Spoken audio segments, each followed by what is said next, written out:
Bueno, pues si les parece, vamos a dar comienzo a este diálogo del Instituto. Buenas tardes desde España, buenos días también para nuestra audiencia latinoamericana. Reciban todos una cordial bienvenida a estos diálogos del Instituto Universitario de Análisis Económico y Social de la Universidad de Alcalá.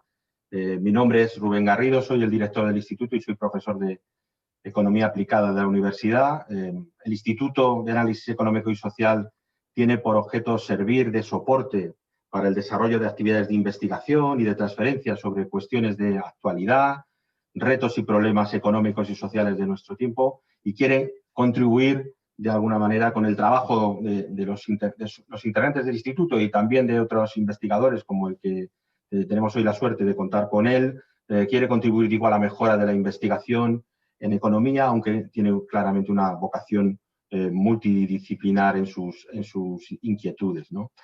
Aspiramos, como les decía, no solo a investigar, sino también a contribuir al debate público sobre la base de resultados empíricamente contrastados y, de alguna manera, para nosotros la investigación no se entiende sin transferencia del conocimiento que se articula a través de la organización de cursos, seminarios y otras actividades como la que nos convoca hoy aquí, ¿no? Los diálogos del Instituto responden a esa inquietud, como les decía, y quiero agradecer la buena o la notable acogida, diría yo, de esta iniciativa. Se han interesado más de 400 personas a la hora de inscribirse a este diálogo, de muy distintas procedencias. Muchas son de universidades, tenemos representantes de Brasil, de México, de Perú, de Argentina, de Colombia, de Chile, también de España, y hoy queremos conversar sobre ciudades y el mundo post-COVID, ¿no? Es verdad que las ciudades y el COVID ha supuesto una profunda transformación de nuestra vida cotidiana, de nuestros aspectos y actividades económicas, y esto se ha traducido, se ha implicado en una transformación de las ciudades, acelerando procesos que posiblemente ya estaban latentes y poniendo sobre la mesa otros. Yo creo que la idea de esta charla es un poco dialogar sobre esos aspectos desde la teoría y también desde la realidad y la reflexión que nos trae pues posiblemente uno de los mayores expertos que tenemos en economía urbana en estos momentos, el profesor Fernando Rubiera Mogollón, que es doctor en Economía con premio extraordinario y profesor titular de Economía Aplicada de la Universidad de Oviedo. Tiene una dilatada experiencia, ha estado realizando estancias de investigación en universidades con alto prestigio internacional, como la McGill University en Canadá o la Universidad de Illinois en Estados Unidos. Ha sido cofundador del Laboratorio de Análisis Económico Regional de la Universidad de Oviedo, Regiolab, y lo fundó en 2011, lo dirigió hasta el 2017 y ahora es investigador del mismo. Ha sido miembro de comités científicos y de comités editoriales de algunas de las revistas y reuniones científicas más sobresalientes en España y en términos internacionales, y es ahora mismo el presidente de la Asociación Española de Ciencia Regional.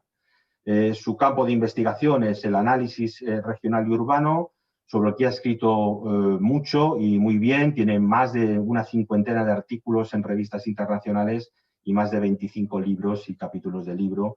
Y no solo es un excelente investigador, sino que también es un docente comprometido y, por tanto, transmite el conocimiento. La prueba de ello es que Fernando Rubiera es coautor junto con Mario Polese de uno de los manuales, aquí lo tengo y estoy más o menos mostrando a la cámara, uno de los mejores manuales que se han escrito en castellano sobre economía urbana, al que yo les invito a consultar a todos aquellos que quieren aproximarse a esta temática desde incluso otras disciplinas o desde la economía, pero no han visto nunca economía urbana y regional. Creo que es una excelente referencia para introducirse en estos ámbitos, ¿no?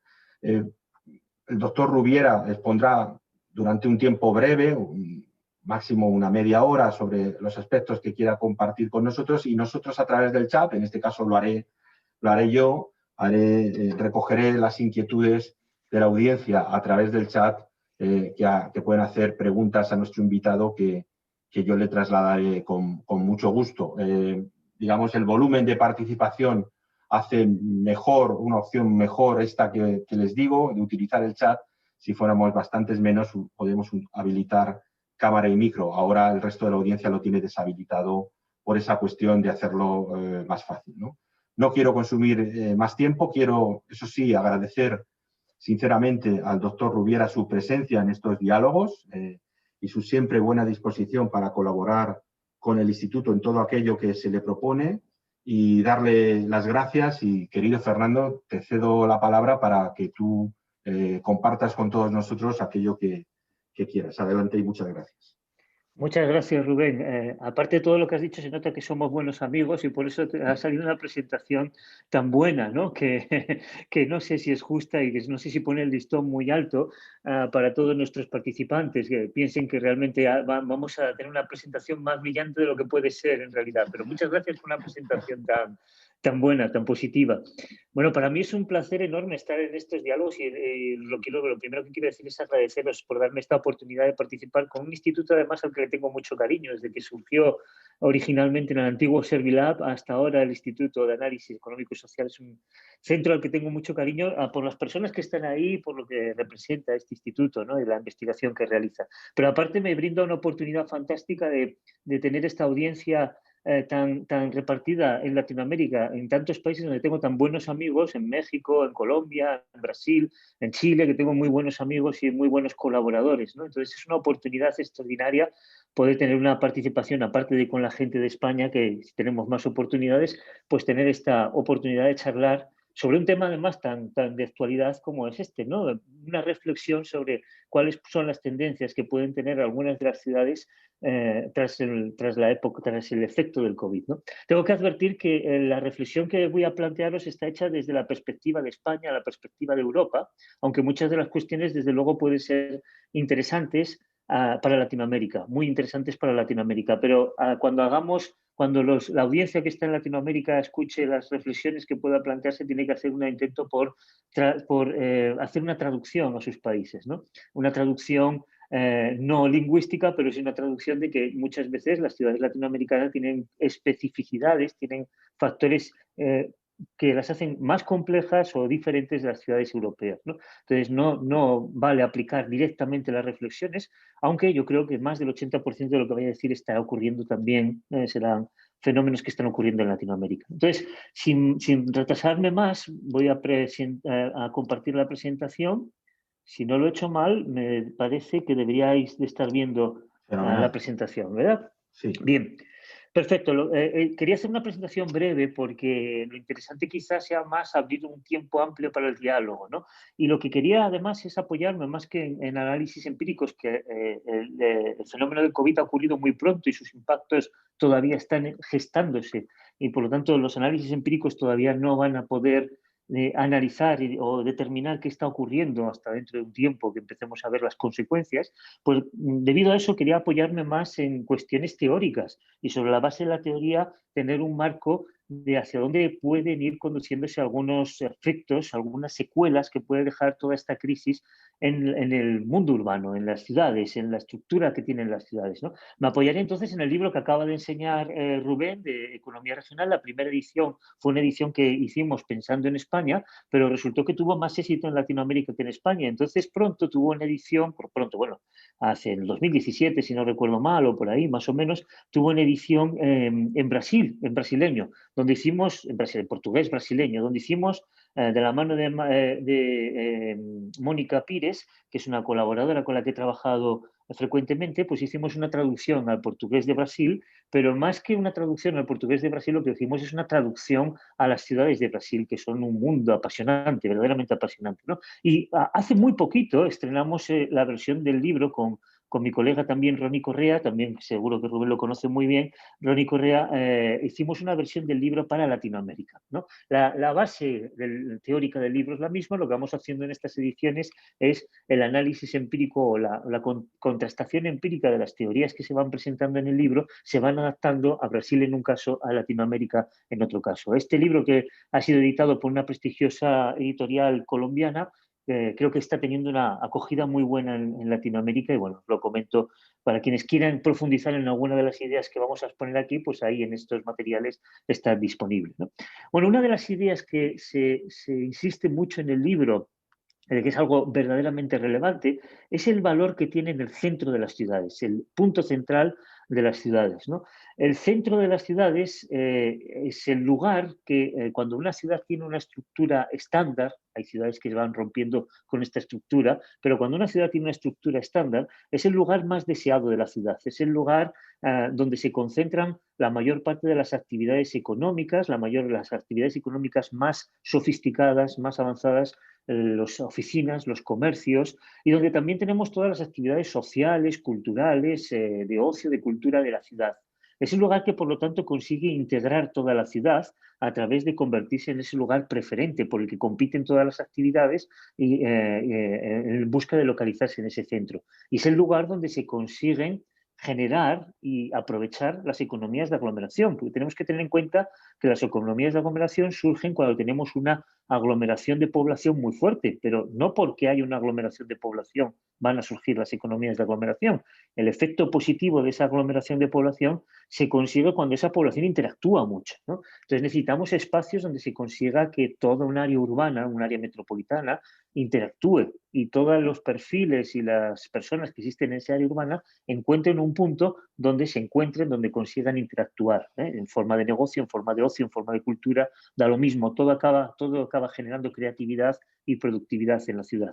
El centro es ese lugar que se convierte, por lo tanto, en el que integra la ciudad y le da dinamismo, ¿no? Entonces, en definitiva, los centros urbanos suelen ser los sitios más llamativos, más dinámicos comercialmente, en ocio, en cultura, y suelen convertirse también en los espacios donde se producen las manifestaciones sociales, manifestaciones de protesta o manifestaciones culturales o manifestaciones de ocio, de fiesta, suelen ocurrir siempre en el centro o en el entorno del centro. Entonces, es donde se conforma también la cultura y la identidad de la ciudad y de la región en la que está alrededor de esa ciudad, ¿no? Y es el lugar, como decíamos, donde interactúan las personas, facilitando que se generen los efectos positivos de las economías de aglomeración. Y, en definitiva, el centro es un elemento clave para que las ciudades se conviertan en motores de desarrollo económico, ¿no? Motores regionales, pero en los casos de las grandes ciudades, aquí pongo el caso de España, Madrid, Barcelona y otras ciudades grandes como Bilbao o Sevilla, acaban siendo los motores de desarrollo económico de España. Pero esto es exactamente igual en México, es exactamente igual en Chile, es exactamente igual en Brasil, en cualquier país, incluso en Latinoamérica es más intenso porque tenemos todavía una fractura más grande entre el desarrollo que tienen las grandes ciudades y el resto del país, ¿no? Pero para que esas ciudades se conviertan en motores de desarrollo necesitan que exista esa interacción de las personas y para que exista esa interacción de las personas tiene que haber un lugar que sea el lugar donde todo el entorno de la ciudad interactúa eficientemente. Y este lugar normalmente es el centro de la ciudad, ¿no?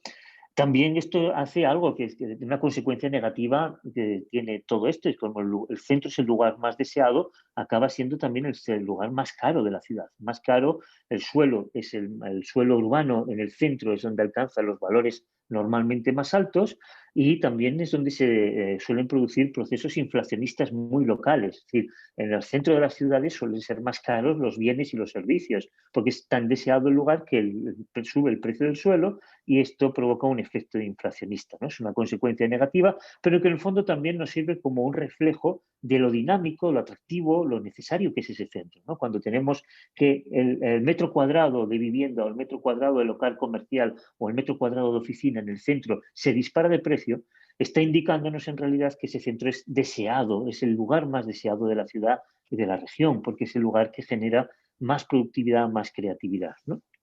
Tiene un efecto adicional el centro. Cuando tenemos un centro como el que estoy describiendo, muy dinámico, muy atractivo, a donde acudimos constantemente, ya sea a trabajar, ya sea a hacer ocio, ya sea a hacer compras, porque es el lugar más dinámico, actúa como un elemento compactador, mantiene la ciudad contenida, compacta, ¿no? Porque cuando una familia busca una vivienda, una familia de clase media o clase media alta busca una vivienda, siempre se va a plantear que la vivienda sea lo más grande posible, es decir, le va a interesar una dimensión de la vivienda lo mayor posible, lo más grande que sea posible. Pero si además esa familia tiene muy claro que el lugar de referencia constante, ya sea para ir a trabajar, ya sea para ir a comprar, ya sea para ir a divertirse o a hacer ocio, es el centro de la ciudad, claro, tendrá que asimilar también que la vivienda no esté demasiado lejos del centro. Es decir, si yo consigo vivir en una fantástica vivienda muy grande, con un jardín y todo, pero como consecuencia de eso estoy a 1 hora, 2 horas del centro de mi ciudad, a donde estoy yendo todos los días, unas veces por trabajo, otras veces por ocio, bueno, pues estoy pagando un coste muy alto por tener esa vivienda tan grande, ¿no? Sin embargo, si el centro de la ciudad es dinámico, pues a lo mejor me interesa tener una vivienda algo más pequeña, mejor localizada del centro. Lógicamente, y por eso aquí se representa una curva de utilidad, lo que ocurre con las familias es que hay familias que le darán un poco más de valor a la dimensión de la vivienda y hay familias que le darán más valor a la proximidad al centro. Y entonces se podrán situar en un punto más cerca del centro o más lejos del centro según el valor que le den a un aspecto u otro. Pero lo que está claro es que cuando el centro es muy dinámico, económica, social y culturalmente, contiene la expansión, el desparramiento de la ciudad. La ciudad no se desparrama, no se expande radicalmente porque siempre actúa como contrapeso de la intención que todas las familias tienen de tener una casa grande, actúa como contrapeso el hecho de que también buscan, cuando la ciudad tiene un centro muy dinámico, buscan estar cerca del centro de esa ciudad, ¿no? Entonces, si tenemos toda esta realidad conjunta, lo que tenemos es que la estructura de las ciudades va a responder un poco a lo que tratamos de sintetizar en este gráfico, ¿no? La idea de que existe un centro muy fuerte en el lugar central más accesible de la ciudad. Algunas familias se sitúan en sectores más alejados, como el sector A de ese gráfico, porque le dan más valor a una ciudad, a una casa grande que a la proximidad al centro. Otras familias se pueden situar en el sector C de esa hipotética ciudad porque le dan más valor a estar próximos al centro que a la dimensión de la familia y muchas familias se van a situar en niveles intermedios como el sector B. Habrá familias ricas que se vayan a un sector que por factores geográficos, históricos o lo que sea, es una zona más bonita, más tal, y ahí concentrarán las familias de clase media alta, alta o más alta, y otras familias de clase pobre se focalizarán, se concentrarán en otro sector más pobre de la ciudad. Pero la lógica para todas las familias va a ser siempre no alejarse demasiado del centro, ¿vale? No escaparse demasiado lejos del centro, lo que mantendrá la ciudad muy compacta y evitará, por lo tanto, que se rompa este modelo, que es el modelo de una ciudad muy contenida, que evita que se produzca un desparramiento de las viviendas en el entorno de la ciudad y que por lo tanto hace un abuso menor del suelo en el entorno de la ciudad, ¿no? Respeta más el medio ambiente en el entorno de la ciudad y no destruye suelo. Tenemos que tener en cuenta que el suelo es uno de los recursos más escasos que tenemos y que por lo tanto es conveniente cuidar el suelo. Pero además una ciudad de este tipo, una ciudad que es compacta, minimiza distancias y por tanto también facilita la movilidad y la interacción, que eran cosas que buscábamos. Buscábamos que las ciudades fuesen muy dinámicas, con centros muy atractivos y que se maximizase la interacción, lo cual facilita que esa ciudad despegue comercialmente, despegue la creatividad, despegue la actividad dentro de la ciudad, ¿no? Bueno, sin pensar en el COVID, no hemos tocado nada de COVID, estamos solo haciendo un marco general, sin pensar en ello, antes de que nos surgiese el tema del COVID, ¿había algún factor que pudiese hacer que un centro dinámico pudiera entrar en declive? Pues sí, claro que lo sabía, ¿no? Podía haber cosas que podían hacer que los centros se debilitasen o entrasen en declive, incluso en algunos casos ya dramáticos, los centros caían, morían, y entonces nos encontramos con un modelo urbano mucho más complejo, ¿no? Una de las cosas que, por ejemplo, algunas ciudades le han ocurrido es que el centro se convierte en un lugar tan súper atractivo, tan llamativo, que todas las actividades compiten por él, pero al final las actividades que son capaces de desplazar a todas las demás son las finanzas. Y porque las finanzas por un metro cuadrado pueden sacar una rentabilidad que no puede sacar ningún otro tipo de actividad, ¿no? Cuando eso ocurre, es lo que llamamos en economía urbana un monocultivo. Nos encontramos con que el centro está dominado por finanzas. Y esto es peligroso, porque las finanzas nos garantizan que de 9 a 3, de 9 a 5, en los horarios que es en cada país, bueno, 8 a 5, 8 a 3, lo que sea, ¿no? En el horario de cada país, en horarios laborables, ese centro seguirá siendo muy atractivo, muy dinámico, con muchos ejecutivos y con actividad en el mismo. Pero en cuanto termina el horario de oficinas, ese centro queda completamente desierto, aburrido. Y eso no es lo que buscamos. Lo que buscamos es que los centros sean multidimensionales, que tengan muchas actividades, de manera que estén siempre siendo el lugar más atractivo de la ciudad. Pero esto por sí solo no mata el centro, ¿no? Porque lo que ocurre muchas veces en casos que hemos visto que ha ocurrido esto, como por ejemplo la City de Londres, es que el centro financiero se hace aburrido, pero inmediatamente surge el centro más dinámico muy pegado al centro financiero. Pero puede haber otros factores. Por ejemplo, muchas ciudades también han sufrido problemas porque tienen centros patrimoniales con cascos históricos muy bonitos, pero cuando tenemos una legislación que protege excesivamente el patrimonio y que impide hacer cualquier tipo de reforma, esas viviendas, esas casas, esos edificios de un alto valor patrimonial pueden no estar preparados para cualquier otro tipo de actividad, una actividad más moderna, para albergar oficinas, para albergar viviendas, para albergar comercios, ¿no? Y entonces el centro puede empezar a caer en declive, ¿no?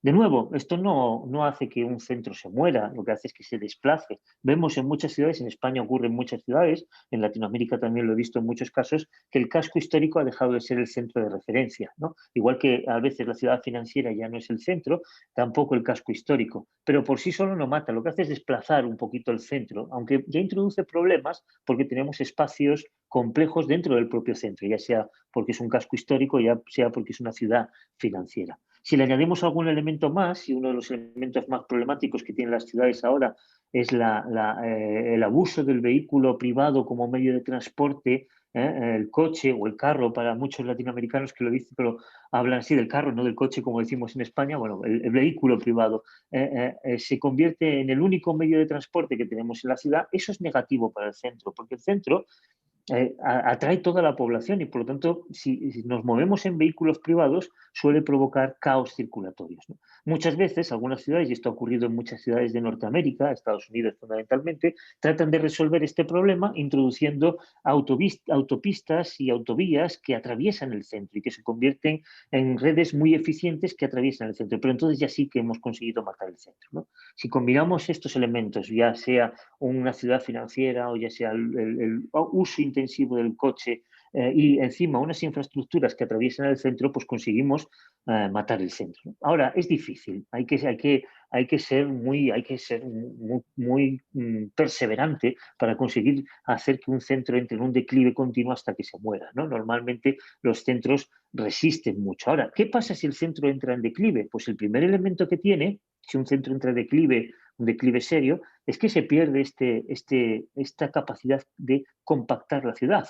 Si el centro ya no es el lugar atractivo, más atractivo de la ciudad, ya no es el lugar más dinámico, ya no es el lugar donde se hace el ocio o donde se hace la mayor actividad cultural, bueno, pues entonces, claro, ¿qué interés tiene qué interés tiene renunciar a una casa grande, a una vivienda bonita y grande para estar cerca de algo que ya no es atractivo, ¿no? Entonces, este elemento que teníamos en las ciudades dinámicas, las ciudades que tienen un centro dinámico, lo perdemos. Y como consecuencia de eso, empezamos a entrar en una deriva de expansión descontrolada, de dispersión de la ciudad, ¿no? Una tendencia a la dispersión de la ciudad que suele venir acompañada de un aumento, y aquí empezamos a entrar en un círculo vicioso, un aumento del uso del coche. Una ciudad dispersa no suele funcionar bien el transporte público, porque una necesidad que tiene el transporte público es que haya una mínima densidad de población, de concentración de la población, para que un autobús o un metro sea eficiente y pueda funcionar de una manera eficiente, necesita que en cada parada suban y bajen muchas personas,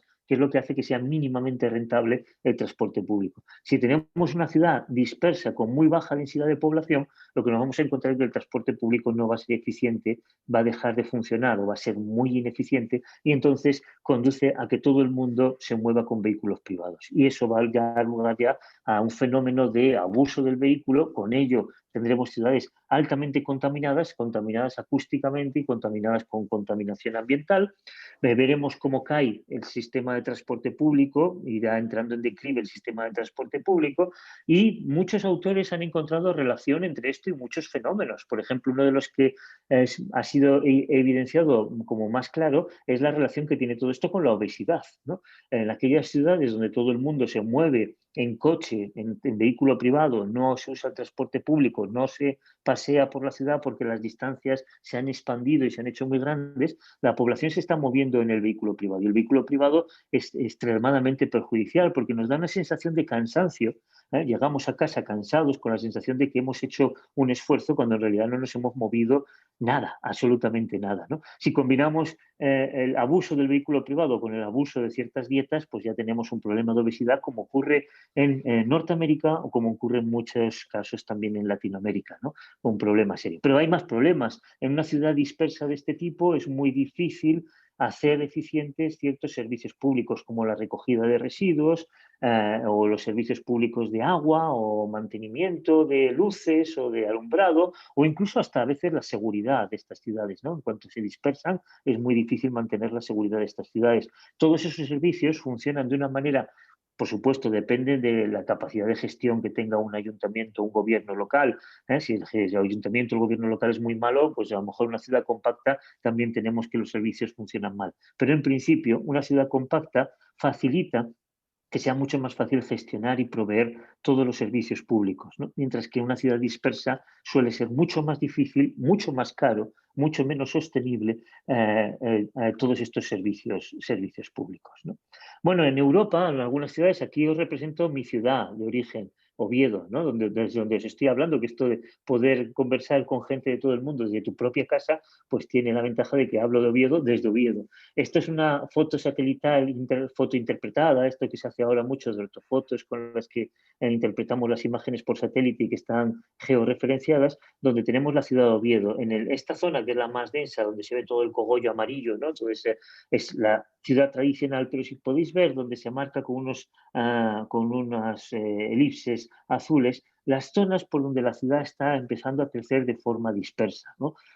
Lo cual está reflejando que incluso en el caso de Oviedo, que es una ciudad de origen medieval, con un centro muy fuerte y una tradición histórica muy compacta, incluso en este caso ya estábamos asistiendo a una tendencia a un proceso de dispersión, de crecimiento disperso en la periferia de la ciudad. Incluso en una ciudad de este tipo, que os digo, con un centro muy fuerte y con una tradición de crecimiento compacto durante siglos, ¿no? Claro, esto es mucho más acelerado si nos vamos a cualquier ciudad que tenga un centro menos fuerte o que tenga una tradición de crecimiento compacto menos fuerte. Entonces ya la dispersión se acelera todavía mucho más rápido, ¿no? En el caso de Madrid también podemos observar que está existiendo un proceso de dispersión, porque en Madrid estamos observando cómo crece mucho los municipios que están muy alejados, muy en la periferia, en vez de crecer áreas que están más cerca del centro. Es decir, en vez de tener un crecimiento desde dentro hacia afuera, que sería el que esperaríamos, empieza a haber un crecimiento desde fuera, más bien hacia afuera, ¿no? En busca de municipios que hayan relajado su urbanismo y que permitan tener un crecimiento más disperso, ¿no? Es decir, con lo que quería mostraros con estos mapas es que, aunque no era un problema radical en Europa o en España, estos fenómenos de declive del centro o de tendencia a la dispersión, era algo que ya estaba latente, que ya estaba empezando a ocurrir. En el caso de Latinoamérica, en muchas ciudades de Latinoamérica, de una manera mucho más marcada que en España o que en Europa, ¿no? A pesar de todo, insisto, es muy difícil hacer caer a un centro si partimos del origen de un centro muy fuerte, muy dinámico, ¿no? No me puedo imaginar cómo pueda caer el centro de Madrid, por ejemplo, que es uno de los centros más dinámicos de Europa y de España, ¿no? Un centro súper divertido y súper fascinante. Entonces es prácticamente imposible hacer caer al centro de Madrid por muy mal que se hagan las cosas, ¿no? Y en lo mismo pienso, por ejemplo, en el centro de la Ciudad de México o el centro de otras ciudades en Latinoamérica, que son también muy dinámicos. Son tan dinámicos que hay que hacerlo a conciencia para hacer que estos centros caigan. En ellos hay actividades culturales, hay una vida comercial extraordinaria y todo eso facilita pues esas relaciones que decíamos que eran tan importantes para facilitar que se generen las economías de aglomeración y con ellas pues el crecimiento de la productividad, el crecimiento de la creatividad, etcétera, etcétera. Bien, esto es lo que yo decía antes. Hasta ahora decía, es muy difícil hacer caer un centro, hay que hacerlo muy mal y en cuanto hagamos una política mínimamente que revierta esa tendencia, pues bueno, el centro va a recuperarse, ¿vale? Pero eso ha cambiado. Ha cambiado porque ahora sí que estamos viendo una realidad muy curiosa, ¿no? Una realidad donde lo que hemos vivido en todo el mundo, no solamente en Europa, sino en todo el mundo, hemos vivido un periodo muy largo de confinamientos o incluso todavía ha sido más dañino lo que ha ocurrido después de los confinamientos, con cierres continuos, con políticas de distanciamiento. Es decir, fijaros que lo que estamos viviendo durante todo este periodo es una situación de excepcionalidad que hace que el lugar que tradicionalmente era el más dinámico, el más atractivo, el más el más interesante de la ciudad, se ha convertido, y lo empezamos a ver muy claramente, e incluso se empieza a meter en nuestro imaginario colectivo, se ha convertido en el lugar más peligroso, porque es el lugar donde más aglomeraciones hay, donde más vida social hay y por lo tanto donde más probabilidades de contagiarse de esta enfermedad uno puede tener, ¿no? Eso hace que precisamente si vemos cómo ha ido evolucionando esta enfermedad a lo largo del mundo, las ciudades donde ha hecho más daño, por lo menos las primeras olas, han sido las ciudades que tenían un centro más dinámico.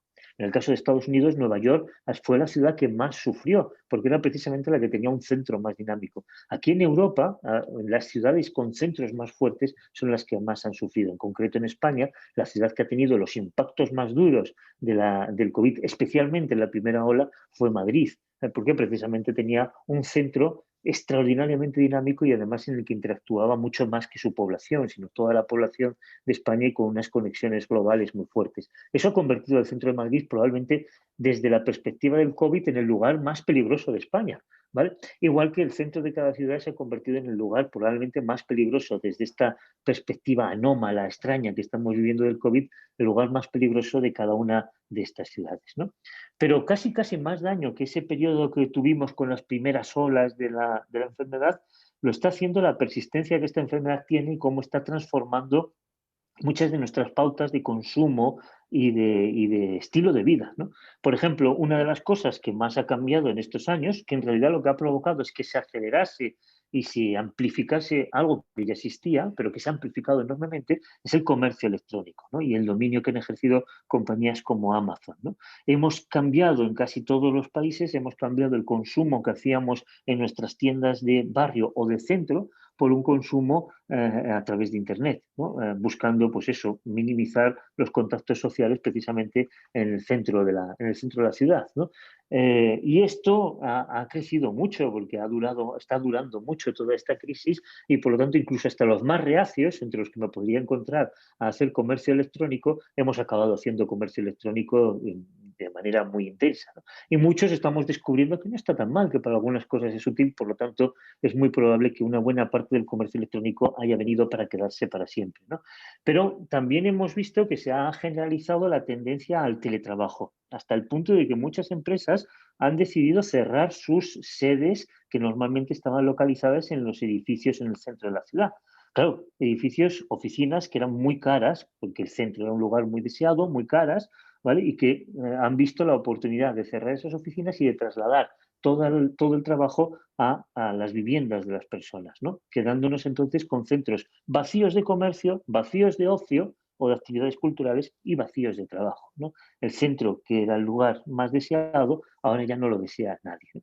Al margen de que yo piense que estas empresas que han tomado estas decisiones de cerrar sus sedes centrales cometen un error a largo plazo, están equivocándose y tomando una decisión de ventajas de corto plazo, de ahorrar costes de corto plazo, pero que pueden tener consecuencias de largo plazo, bueno, la cuestión es que también es probable que esta dinámica de teletrabajo haya venido para quedarse, igual que el comercio electrónico, ¿no?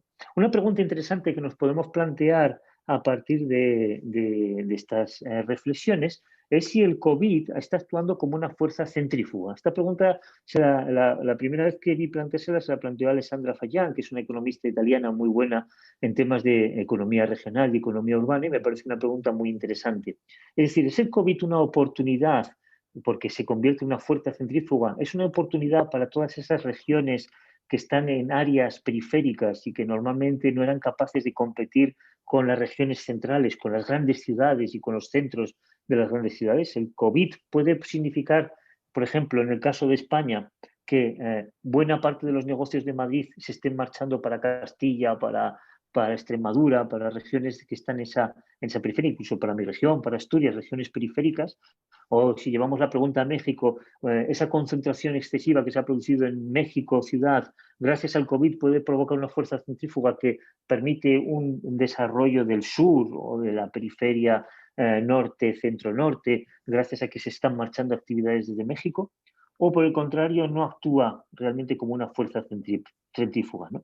Bueno, no tenemos datos para llegar a una conclusión clara, pero los datos que hemos visto hasta ahora, ya sé que en esta diapositiva se ven mal, perdonadme, pero lo que se representan ahí es la evolución que han tenido los precios de la vivienda en las áreas periféricas de las ciudades principales y en las áreas periféricas, pero cercanas a las ciudades y las áreas que verdaderamente están periféricas, ¿no? Es decir, las variaciones que se han producido en el precio del suelo en la periferia, en las regiones que estaban despobladas o en la periferia pero próxima a las grandes ciudades. Y lo que vemos claramente es que se han producido incrementos muy grandes del precio del suelo en zonas muy cercanas a la ciudad.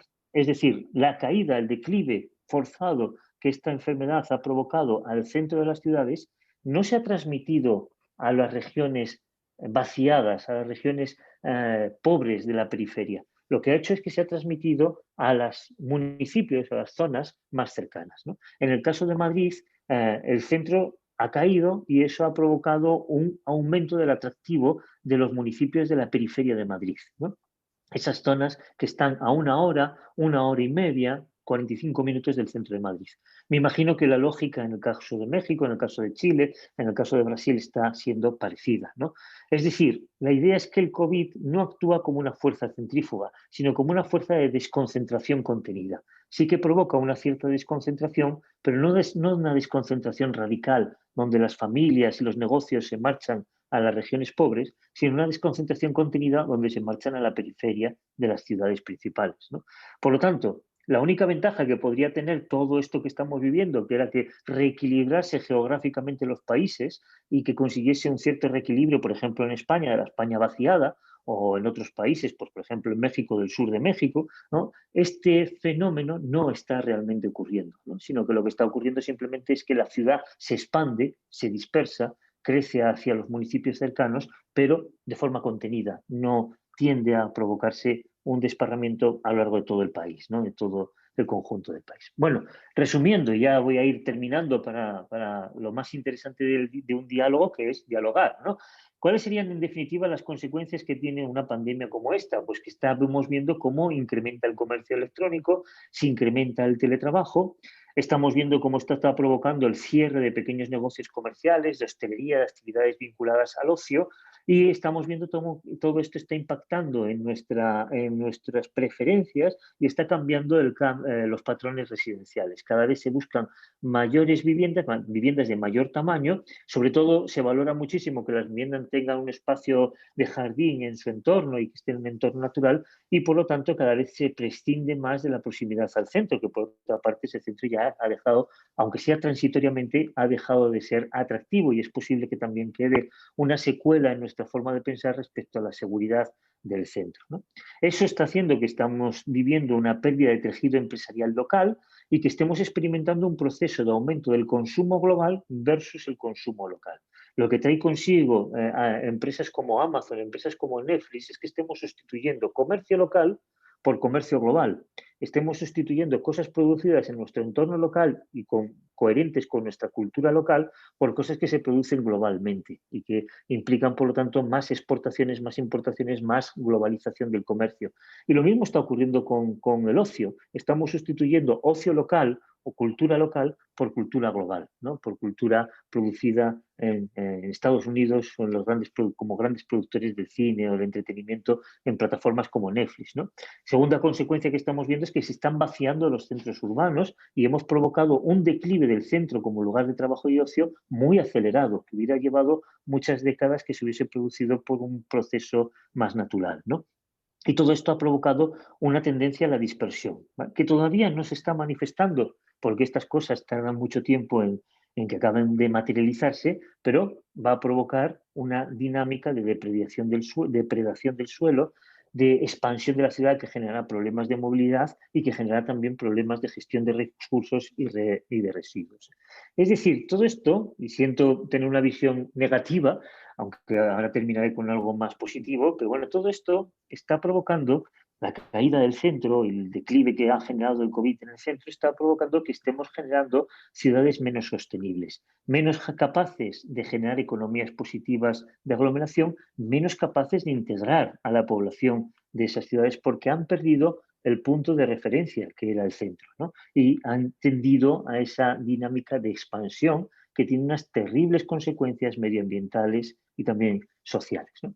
Bueno, ¿para qué toda esta reflexión? ¿Para ponernos tristes, para trasladar aquí una depresión a todos los asistentes? No, no. La reflexión es porque es importante tenerla en cuenta de cara a articular políticas. Y en concreto, una cuestión que me preocupa es, por ejemplo, en el caso de Europa, cómo se están articulando los famosos fondos europeos de resiliencia y de recuperación económica. Para los que no sois de Europa, sabéis que bueno, la Unión Europea por una vez está haciendo las cosas muy bien. Esta crisis económica que nos viene encima parece que la van a responder diferente a como fue la crisis anterior y que se han dado cuenta de que es necesario articular fondos con una enorme dimensión que permitan afrontar la crisis que también nos va a venir encima, que va a también ser una crisis muy profunda, ¿no? Entonces, ha sido un extraordinario acierto generar estos fondos que se han llamado Next Generation de la Unión Europea, y estos fondos que van a movilizar unos recursos ingentes, ¿no? Equivalentes a un plan Marshall en la Unión Europea. Bueno, aparentemente con cierto acierto, una de las cuestiones que ha puesto sobre la mesa la Comisión Europea es que vamos a aprovechar esta movilización de recursos tan enorme que se va a poner en Europa para impulsar las políticas que ya se trataban de impulsar, pero que no acababan de tener el empuje financiero que necesitaban, que eran políticas de transferencia ecológica, de transición energética, de conseguir una Europa más verde, una Europa más sostenible, también políticas de integración de la mujer para conseguir una Europa con menos desigualdades de género. Entonces, lo que ha propuesto la Unión Europea es que existan ciertas áreas preferentes, que tienen mucho que ver sobre todo con fenómenos de descarbonización, de impulso de las fuentes energéticas más sostenibles o de impulsos de proyectos también de digitalización para modernizar digitalmente a las empresas europeas, etcétera, etcétera, ¿no? Mira, a mí esto me preocupa un poco porque es tener una visión un poco limitada de cómo funciona la realidad, ¿no? Y si focalizamos todos los fondos de reconstrucción europea en esos grandes proyectos medioambientales o de infraestructuras digitales o cosas de este tipo, podemos no darnos cuenta de que lo que realmente está sufriendo con esta crisis es la hostelería, el ocio, el turismo, el comercio. Son los sectores que de verdad están sufriendo con la crisis, ¿no? La sensación que me da es que en la Unión Europea lo que se piensa es que la hostelería, el ocio, el comercio son sectores menores, sectores de menos importancia. Y lo importante es la industria, y sobre todo la industria eficiente energéticamente y la industria de transición energética, la digitalización, etcétera, etcétera.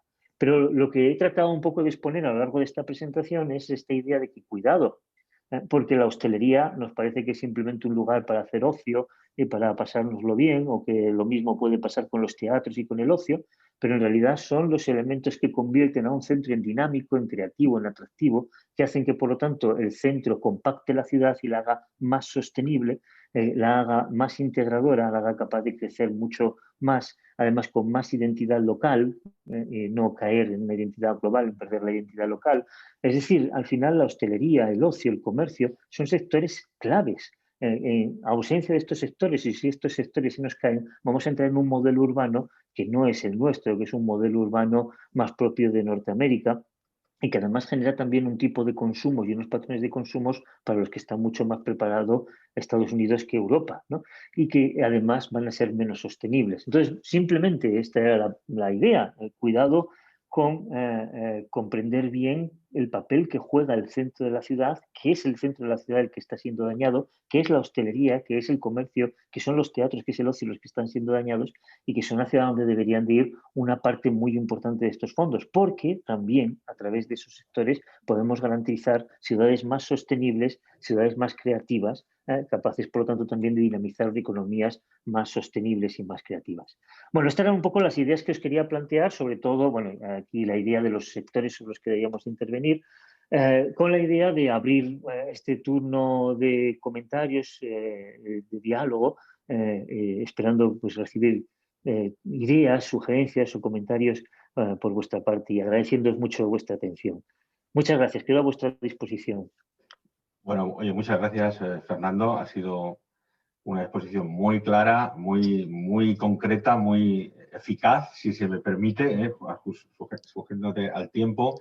El chat está abierto y también tenéis a todos los asistentes una aplicación abajo que pone preguntas y respuestas.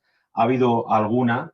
Yo te he trasladado alguna, por ejemplo, Julio José Tenón hablaba de de tener en cuenta también cómo impactará en el futuro todas las limitaciones relativas a la movilidad internacional. Hablaba de migración y el impacto que tiene, sobre todo en la forma de las ciudades, ¿no? Es verdad que si uno estudia un poco la capa de migración y la pone en un mapa urbano, ¿no? En la trama urbana tú de hecho tenías en alguna cosa, bueno, una reserva que ponías ahí étnica, pero también pasaría en términos de migración quizá, que ese espacio que la ciudad también vale como para clasificar o para conglomerar ese tipo de cosas, y se preguntaba qué impacto, cómo ves tú el impacto que tiene en esa movilidad, no tan cercana, sino internacional.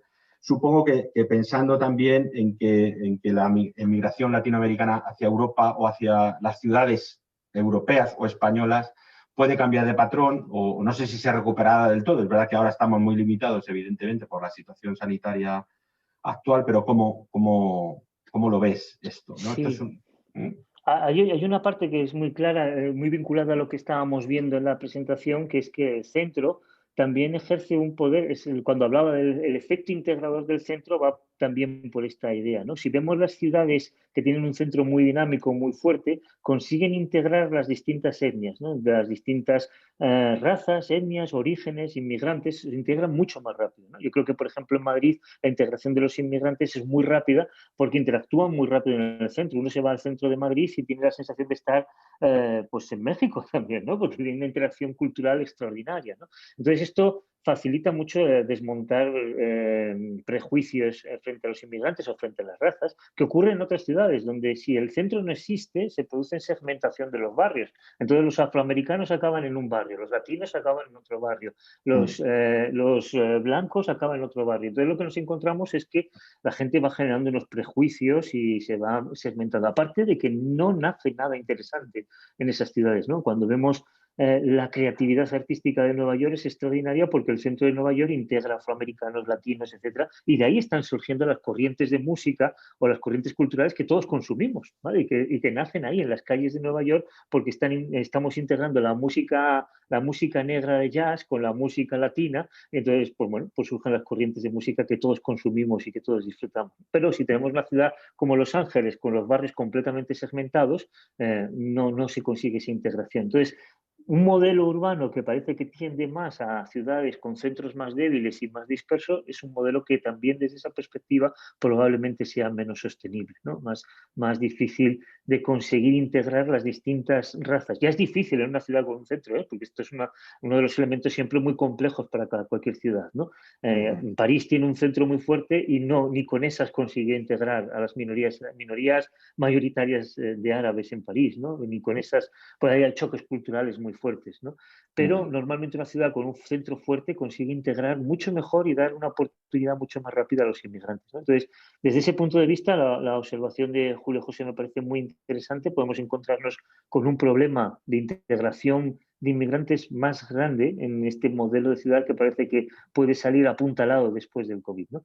Respecto a los movimientos migratorios ya es otra historia. Yo creo que es una vez que se termine el COVID, se recuperarán los movimientos migratorios con la misma o más intensidad que teníamos antes, ¿no? Eso no cambiará. Pero a mí, más que los movimientos migratorios, que es muy importante, lo que me interesa es, una vez que los inmigrantes llegan a un país, con qué rapidez se consiguen integrar en el mismo. Y ahí juegan muchos factores, pero uno de ellos es que la ciudad tenga un centro dinámico, ¿no? Oye, pues gracias. Hay algunos comentarios y algo también que me ha sorprendido en la presentación, digamos, es ese valor que das tú al centro. Y algunas de las preguntas de nuestros participantes tienen que ver un poco con la visión no contraria, pero sí complementaria. Es decir, oiga, el centro también ha sido una fuente, de alguna manera, de problemas de insostenibilidad, ¿no? Tú has hecho referencia, evidentemente, cuando hablabas de sostenibilidad ambiental, por ejemplo, ¿no?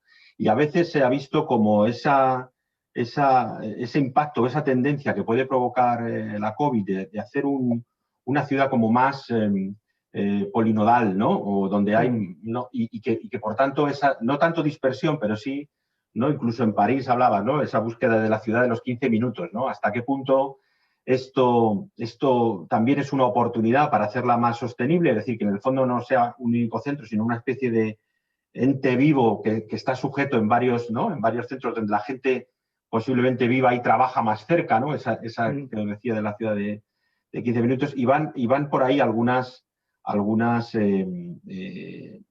manifestaciones, ¿no? O incluso cómo esto puede impactar esa forma o ese cambio en la forma a la propia movilidad, ¿no? O a la relación entre... hay cosas interesantes de nuestra audiencia que tenemos aquí, de la relación entre oferta de servicios públicos o el espacio público y el espacio privado, ¿no? Cómo se puede ir esto digamos, configurando, porque a lo mejor quizá la pandemia lo que se ha dicho es, tú decías, ¿no? La ciudad es un sitio peligroso, la ciudad pública, digamos, la parte pública, ¿no? Y la gente se ha buscado, se ha refugiado en sus casas, se ha buscado casas un poco más grandes, con jardín si es posible para poder salir al jardín, con terraza, decían algunos portales inmobiliarios. Y eso lo que hace es que al final yo creo que el diálogo que hay entre el espacio público y el privado se está alterando. No sé si viene para quedarse o no. ¿Cuál es tu opinión? Algunos, como pues, Carlos Mir va por ahí, Adriana Plasencia me comentaba también algunas cosas. No exactamente su pregunta, pero tiene que ver un poco con esto, ¿no? Y cómo algo has dicho tú, impactará el teletrabajo, en fin. Sí, y estoy de acuerdo con mucho, porque tener en cuenta todo es que he tenido que hacer una presentación así breve que va a las líneas centrales, ¿no? En algunos casos muy difuminada la presentación sin poder entrar en detalles, pero estoy de acuerdo en justo lo que tú dices, el modelo de ciudad verdaderamente eficiente es el que combina centros y subcentros con una estructura jerarquizada, es decir, que yo tengo un subcentro al que acudo para las cosas diarias frecuentemente, muy próximo a unos 15 minutos, y luego tengo un centro principal que es el que acudo solamente para ciertos consumos muy concretos, muy específicos, ya un poco más elaborados, pero un centro de referencia, ¿no? Ese sería el modelo perfecto, sobre todo para ciudades que tienen ya un tamaño grande. En una ciudad pequeña como la mía, el modelo ideal es, porque mi centro principal está a 15 minutos, o sea, no necesito otro subcentro porque el centro principal está a 15 minutos. Pero en una ciudad como Madrid o ciudades más grandes incluso que Madrid, como México, el modelo ideal es este, de una combinación de un centro principal con una red de subcentros, ¿no? Pero es buena esa estructura jerarquizada, es bueno que haya un centro de referencia al que vaya acuda para ciertas cosas y que exista una estructura jerarquizada. Si los subcentros superan al centro y se convierten en más importantes, lo que vamos a tener es la segmentación de la ciudad. La ciudad ya no interactúa y entonces ya no me sirve de nada tener una ciudad de 6, 7 millones de habitantes, porque lo que tengo en realidad es un espacio ocupado por 6, 7 millones de habitantes, pero que en realidad son varias ciudades de 1 millón o de medio millón de habitantes. Luego no aprovecho las economías de aglomeración de esa ciudad, porque no hay un punto de interacción de esa ciudad. Lo que hay es varias ciudades que ocupan un espacio conjunto, ¿no? Pero no una ciudad única. Eso es lo que ocurriría si los subcentros empiezan a superar al centro, porque el centro entra en declive, ¿no? Y luego, además de estar segmentada, que nos impide aprovechar las economías de aglomeración, va a estar probablemente segmentada por etnias y por razas, lo que va a introducir toda esta complejidad social, ¿no? De la ciudad. Entonces, lo ideal es que siga existiendo un centro principal, ¿no? En cuanto a que el centro pueda ser el lugar en donde se produzcan consecuencias medioambientales negativas, creo que ahí cometemos un error típico, que es nosotros vemos las consecuencias negativas de la ciudad en el centro y por eso pensamos que el centro es quien las provoca. Pero no es el centro quien provoca esas consecuencias, sino que es nuestro estilo de vida, de movernos en coche. Entonces, ¿qué pasa? Que el centro está saturado de coches, de vehículos, ¿no? Por todas partes, de generar excesivos residuos. ¿Y qué pasa? Pues que el centro está saturado de residuos, porque es donde interactúa, donde hay más gente y se satura de residuos. Entonces, claro, uno va al centro de Madrid, lo ve contaminado de vehículos, lo ve contaminado de residuos y dice, el centro genera esto, pero no es el centro el que genera eso, ¿no? Es el estilo de vida que genera eso. Si consiguiéramos sustituir los vehículos por transporte público y consiguiéramos hacer una gestión más eficiente de los recursos, empezaríamos a ver que eso no se produce. Claro, si tenemos una ciudad dispersa con un centro muerto, no vamos a observar el fenómeno, pero el fenómeno está ahí. Es decir, los coches seguirán moviéndose probablemente más que antes, porque van a tener movimientos cruzados y van a tener que hacer movimientos más amplios que antes. Y los residuos van a estar, lo que pasa es que no los vemos en un punto común, ¿no? Entonces nos dan una sensación falsa de decir, mira esta ciudad qué eficiente es, qué verde, qué bonita, qué pocos vehículos hay, pero no es verdad. Lo que está ocurriendo es que todo está disperso, pero al final tenemos vehículos que se mueven, recorren mayores distancias y residuos que sean los mismos, a lo mejor más, pero los mismos, pero que tenemos que recoger en un espacio mucho más grande, mucho más complejo, ¿no? Entonces vamos a hacer un tratamiento peor de esos residuos, ¿no?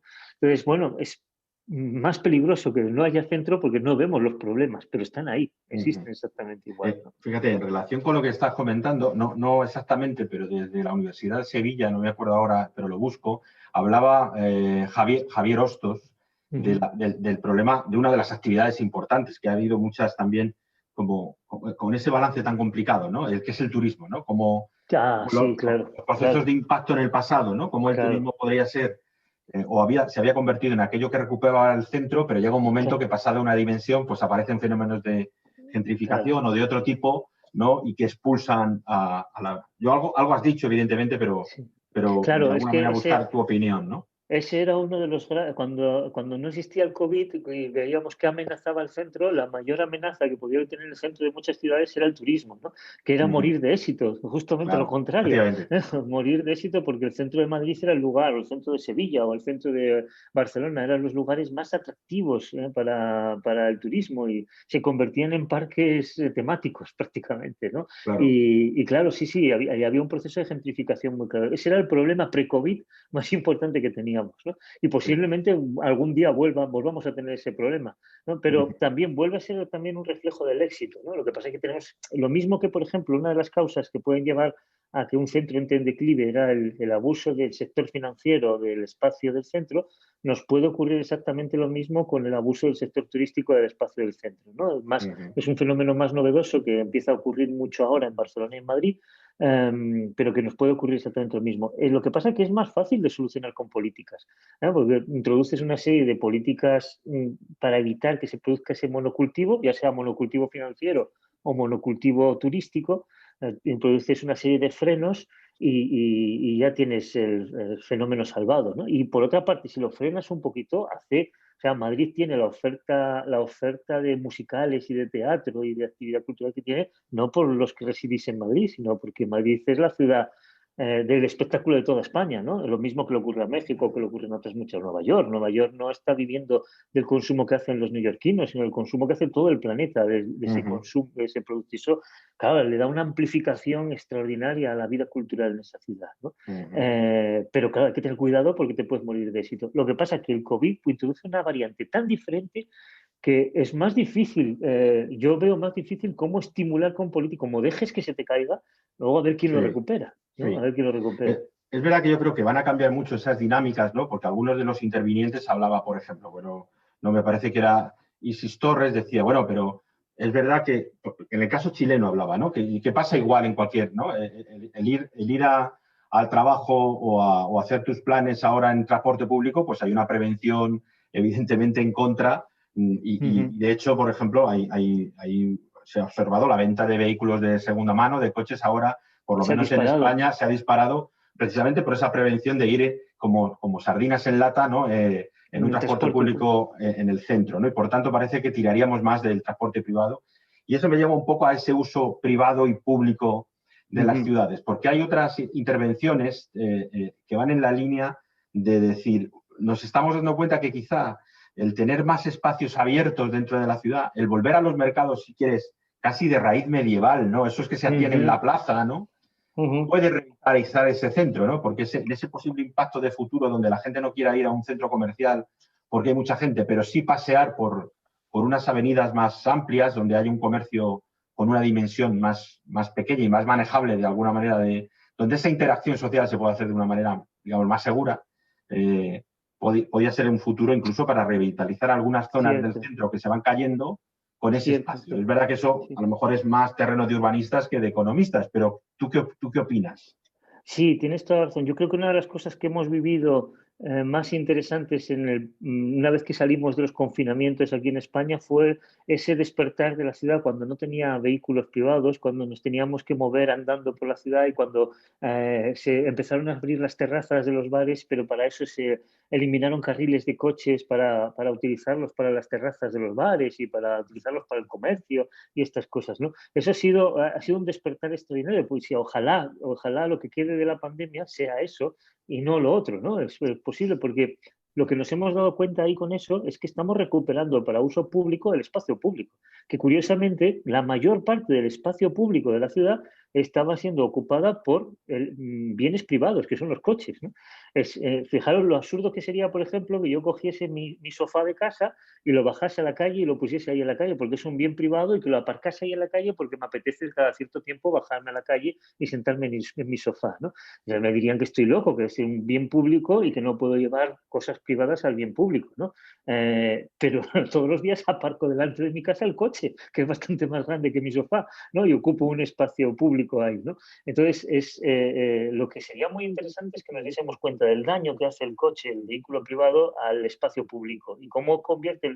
Uno de los objetivos que tienen las ciudades es generar una realidad paralela más segura y más habitable para el ser humano, ¿no? En vez de vivir en la selva o vivir ahí con la amenaza de los animales de la selva y tal, nos hemos creado un espacio que nos hemos encargado de adoquinar, de poner aceras que se ilumina por las noches, que, es decir, es un espacio perfecto para garantizar la seguridad del ser humano. Y de repente, cuando tenemos esto perfecto hecho y tenemos unas ciudades espectaculares donde como haya un agujero, pues enseguida denunciamos al ayuntamiento por no hacer bien su trabajo de garantizarnos que podemos ir con los ojos cerrados por esta ciudad, ¿no? De repente consentimos con total tranquilidad que esas máquinas circulen a unas velocidades extraordinarias por las ciudades al lado de los niños y al lado de las personas mayores, ¿no? Es absurdo, es totalmente absurdo, pero nos hemos acostumbrado a convivir con ello, ¿no? Entonces, Sí. sería muy interesante que el COVID dejase una ciudad mejor planificada, con menos vehículos privados, con más transporte público y con más uso del espacio público. Pero mi miedo es que provoque lo contrario, ¿no? Que justo como tú Claro. estás diciendo, la gente le tenga miedo al transporte público por las secuelas psicológicas que todo esto deje, le tenga miedo a los espacios públicos, ¿vale? Y que pues, haga más uso. Aquí en España, por ejemplo, no tenemos nada, o no tenemos, no sé si hay alguna, pero si la hay es muy extraña, urbanizaciones privadas, ¿no? Las urbanizaciones son todas públicas y es muy raro que tengamos una urbanización privada en el sentido de vallada, cerrada, con servicios independientes. Nadie se le ha ocurrido hacer eso en España, mientras que es muy frecuente en muchos países en Latinoamérica, ¿no? Es posible que algún momento a alguien le entre la idea de hacer esto y pueda ser exitosa con todo este contexto, ¿no? Porque si yo cierro mi urbanización, garantiza de que solo los que estamos en esta urbanización interactuamos en este espacio, ¿no? Entonces, claro, esta realidad del COVID abre dimensiones muy peligrosas, ¿no? Menos transporte público, menos espacio público, más espacio privado y más dispersión, ¿no? Y es justo lo que, nada, a través de planificación o a través de inversiones, con fondos como los que está articulando la Unión Europea, se podría frenar y reconducir la ciudad hacia algo más eficiente que lo que teníamos antes incluso, ¿no? Más eficiente de lo que había antes del COVID, ¿no? Sí, yo creo que además hay como variables o vectores, ¿no? Que tienen que ver también con otros aspectos que pasan en las ciudades donde vivimos y que de alguna manera en la actualidad nos damos más cuenta, ¿no? Que tiene que ver con la salud, por ejemplo. Es algo obvio, pero evidentemente, y lo decías tú, ¿no? Con los coches, no solo por la seguridad para los peatones, ¿no? Sino que también esos ámbitos de salud, de construir espacios que tú decías respetuosos con las personas, pero en el fondo también hay barrios más saludables o zonas de la ciudad más saludables, otras zonas donde la convivencia y la salud se deteriora más, no solo por ese efecto de clasificación que tiene la ciudad a la hora de habitar, sino de la propia convivencia, ¿no? No sé hasta qué punto también esta experiencia de COVID nos va a ayudar a pensar un poco más en eso, ¿no? En cómo construir mejores accesos a la salud, mejores accesos, por ejemplo, a la alimentación, ¿no? Comida más saludable. En algunas experiencias, a lo mejor en Europa no tanto, pero en América conseguir, en Estados Unidos sobre todo, ¿no? Conseguir comida saludable, normal, que no sea ultra procesada, está muy lejos, ¿no? Hay que andar mucho, ¿no? Pero también, incluso en la experiencia española o europea, hay barrios donde el acceso a un buen comercio, a una buena alimentación sana, de alguna manera, es más complicada. Quien dice sana, pues dice, evidentemente, por los medidores de contaminación atmosférica o de cualquier otra cosa. ¿Tú cómo ves que, digamos, ese nivel de conciencia crezca o esto realmente ha venido, pero seguirá cuando volvamos a una nueva normalidad? Que alguno de los intervinientes preguntaba también, ¿cuándo crees que volveremos a la normalidad? No te he hecho esa pregunta Sí, porque he eso es visto, casi de de bola la de bola de cristal, cristal, ¿no? sí, Pero, sí, sí. oye, adelante, No, tú no, he visto contesta lo algunas que de tú las quieras. intervenciones, según hablábamos, y lamentarme si alguna no la menciono, pero bueno, estoy a vuestra disposición, de todos los que habéis intervenido para cualquier cosa. Pero sí, es cierto. ojalá, la clave sería eso, ojalá que tomemos las ideas buenas que ha dejado esto, recuperar la ciudad, recuperar las calles y no continuemos con las ideas malas. Pero lo que yo creo es que al final lo que estamos viendo es una ola de cambios, ¿vale? Que probablemente el 2021 siga siendo un año raro todo el año, el 2022 empiecen a apaciguarse un poquito las cosas, en el 2023 todavía estaremos un poco descolocados, pero ya empezaremos a tener una situación más normal. Y lo que temo es que al final de todo este proceso volvamos a lo que teníamos antes, que ya era una ciudad que tendía a debilitar el centro, tendía a ocupar excesivamente con bienes privados el espacio público y tendía a la dispersión. Ya antes ocurría eso y creo que ahora van a quedar, como consecuencia, van a quedar algunos elementos que seguirán expandiendo mucho más eso, ¿no? Me dan particularmente miedo dos elementos, el comercio electrónico y el teletrabajo, ¿no? Son los dos elementos que a largo plazo más daño pueden hacer a la vida urbana, ¿no? Yo creo que los dos van a descender. Yo creo que cuando la situación de excepcionalidad termine y volvamos a recuperar la vida, tanto el teletrabajo como el comercio electrónico, probablemente más el teletrabajo que el comercio electrónico, pero los dos van a descender. Pero no van a descender hasta los niveles que teníamos antes de la crisis. Es decir, va a quedar una parte de teletrabajo mayor de la que teníamos antes y va a quedar, y eso me preocupa más, una parte muy alta de comercio electrónico. Y la parte alta del comercio electrónico probablemente sea en detrimento de muchos negocios locales. Es decir, que probablemente observemos cómo muchos locales en el centro de las ciudades van a entrar en crisis, no van a encontrar salidas, ¿no? Aquí me ha llamado mucha atención, y con una anécdota termino, hay un restaurante que yo iba bastante aquí y que el pobre pues ha cerrado, como muchos en España, ¿no? Y ha cerrado porque el dueño del restaurante no quería, el dueño del local, no quería hacerle una rebaja durante este periodo donde estaba haciendo una facturación muchísimo más baja, ¿no? No lo entiendo, no me cabe en la cabeza cómo un propietario no hace esto, ¿no? Cómo un propietario no hace una rebaja, porque la cuestión es sostener ese restaurante unos meses para que luego puedas volver a cobrarlo otra vez el alquiler, el precio que le cobrabas, ¿no? Si cierra y se marcha, yo creo que ese local no lo va a ocupar nunca nadie, ya, porque ¿quién se va a animar ni en el 21, ni en el 22, ni en el 23 a poner o una tienda o un restaurante, ¿no? Se quedarán los que hayan resistido, pero no creo que nadie se anime a estas dos cosas, una tienda o un restaurante, ¿no? Entonces, ese es el miedo que me queda, que el comercio electrónico tenga una persistencia bastante alta y también una parte que ahí me cuesta trabajo porque creo que confundo mis deseos con la realidad. ¿Cuánto va a quedar del teletrabajo, ¿no? ¿Cuánto puede acabar quedando del teletrabajo? Que también igual es más de lo que debería ser conveniente. Si esos dos elementos quedan, la ciudad se va a ver dañada, eso desde luego, ¿no? Y por ahí te doy alguna pregunta, ¿qué puede pasar con los lugares? Claro, pero yo no soy empresario, por eso me dedico a la universidad, que si fuese empresario probablemente me habría arruinado muchas veces. Pero yo ahora mismo no vendería, por supuesto, un solar, un local, una vivienda en el centro, porque ahora mismo una vivienda en el centro está en precios mínimos históricos y probablemente en 2 o 3 años recupere su valor, vuelva a recuperar su valor, pero sí que vendería rapidísimo un solar o un espacio en la periferia, porque está en máximos históricos y también creo que en 2 o 3 años caerá el precio, ¿no? Aquí no sé si se está pasando en Madrid. Yo tengo un amigo arquitecto que me decía que no para de trabajar en hacer viviendas unifamiliares en la periferia de Oviedo y que antes se dedicaba a hacer edificios y ahora no, eso ya no da dinero, lo que da dinero es hacer viviendas unifamiliares. Pero del mismo modo me decía, y lo que hago es cobrarles muy rápido porque veo que estas familias que están haciendo esto, la mitad por lo menos se va a arruinar, ¿no? Porque están trabajando. Tener una vivienda unifamiliar en la periferia es mucho más caro de lo que la gente piensa, ¿no? Es mucho más caro de sostener, es mucho más caro de mantener, es más caro luego el día a día con la movilidad y muchas de estas familias están ahora con la obsesión de necesito vivir en una casa con jardín y con un espacio verde, ¿no? Aunque esté a 50 kilómetros de mi ciudad, cuando en una ciudad como Oviedo esto es absurdo, ¿no? Donde en cualquier sitio de la ciudad a unos precios bajísimos estás a 10 minutos del centro, ¿no? Es una decisión muy extraña, ¿no? Entonces creo que vamos a asistir a un proceso de ajustes durante 2 o 3 años. Al cabo de los 3 años volveremos a una situación parecida a la que teníamos, pero me temo que peor por la parte que tiene que ver con la amplificación del comercio electrónico y del teletrabajo, ¿no? Salvo que se hagan políticas que reconduzcan esto un poquito, ¿no? Muy bien. Bueno, oye, yo creo que para ser cumplidores con el tiempo, y no, sí. yo creo que han quedado algunas cosas, pero algunas posiblemente pensaremos en hacer alguna otra sesión más adelante, ¿eh? No te asustes que no será mañana, Fernando, pero sí queremos una reflexión que yo creo que ha habido alguna intervención en relación con la tecnología, la inteligencia artificial y el impacto, digamos, de todas esas innovaciones en la forma urbana, que creo que da para una reflexión más larga, más allá de esos efectos del teletrabajo, vamos mucho más allá de eso.